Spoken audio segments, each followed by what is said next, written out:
স্বপ্ন ভংগ হ'ব নেকি মাজুলীবাসীৰ বন্ধ হৈ পৰিল যোৰহাট মাজুলী সংযোগী দলঙৰ নিৰ্মাণ কাৰ্য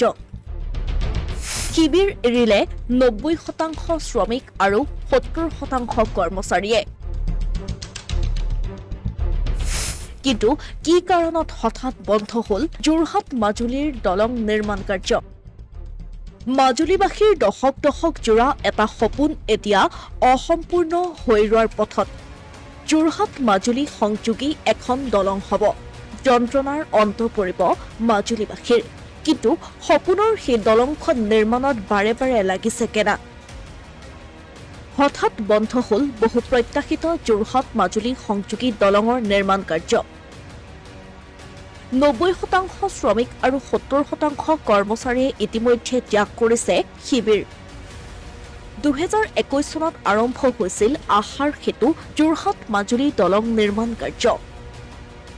আৰু মুখ্যমন্ত্ৰীৰ মতে 2026 চনত সম্পূৰ্ণ হোৱাৰ কথা আছিল এই দলংখন সেই অনুসৰি মুঠ 70টা খুঁটাৰ 68টা খুঁটাই সংস্থাপিত কৰা হৈছিল কিন্তু হঠাৎ বন্ধ হৈ পৰিল নিৰ্মাণ কাৰ্য জানিব পৰা মতে দুই ঠিকাদাৰী প্ৰতিষ্ঠান ক্ৰমে মূল ঠিকাদাৰী ইউপি ষ্টেট ব্ৰিজ ইনষ্ট্ৰাকচন আৰু উপ ঠিকাদাৰী প্ৰতিষ্ঠান বদ্ৰীৰাই ইনষ্ট্ৰাকচনৰ মাজত সৃষ্টি হোৱা আভ্যন্তৰীণ অৰ্থনৈতিক সংঘাতৰ বাবেই বন্ধ হৈ পৰিছে দলংখন অৱশ্যে গোপন সূত্ৰৰ ভিত্তিত লাভ কৰা এই খবৰৰ ক্ষেত্ৰত মুখ খোলা নাই সংশ্লিষ্ট প্ৰতিষ্ঠানে প্ৰাপ্য দৰমহাৰ পৰাও ইতিমধ্যে বঞ্চিত হৈ আছে বহু নিয়োজিত কৰ্মচাৰী ইপিনে যোৰহাটৰ দিশৰ হাতীশাল স্থিত যি শিবিৰ আছে সেই শিবিৰত আকৌ ভোটৰ ওপৰত দানহ পৰা দি এতিয়া চোৰৰ সন্ত্ৰাস চলিছে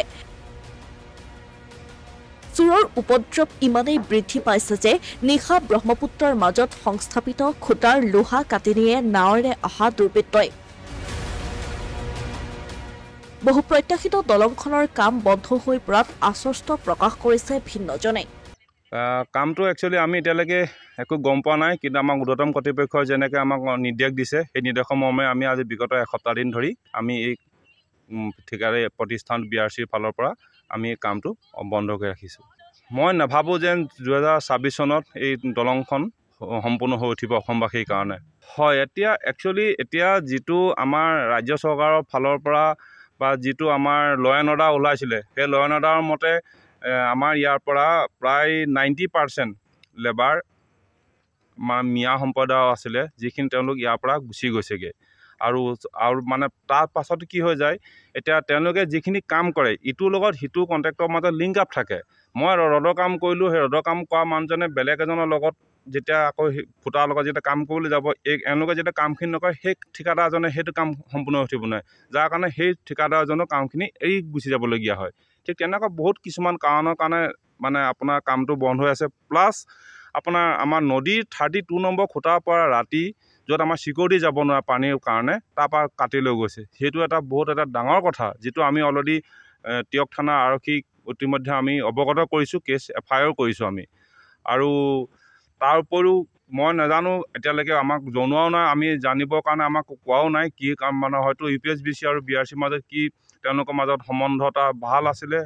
ভাল থকাৰ উপৰিও এতিয়া কি হৈছে যিটো কাৰণে আমাৰ এটা কামটো বন্ধ হৈছে এতিয়ালৈকে মই একো গম পোৱা নাইকিয়া উল্লেখ্য যে দশক ধৰি এখন দলঙৰ অপেক্ষাত থকা মাজুলীবাসীৰ এই সপোন হৈ ৰব নেকি তাক লৈ এতিয়া উঠিছে প্ৰশ্ন ইফালে 2026 চনত এই দলঙৰ নিৰ্মাণ কাৰ্য সম্পূৰ্ণ হোৱাৰ কথা আছিল যদি এইদৰে দলঙৰ নিৰ্মাণ কাৰ্য লেহেমীয়া হয় বা বাৰে বাৰে বাধাৰ সৃষ্টি হয় তেনেহলে 2026 চনত সঁচাকৈ মুখ্যমন্ত্ৰীয়ে কোৱাৰ দৰে দলংখন নিৰ্মাণ হৈ উঠিবনে কিয়াহে এতিয়া ডাঙৰ প্ৰশ্ন অসমীয়া প্ৰতিদিন ডিজিটেল ডেস্ক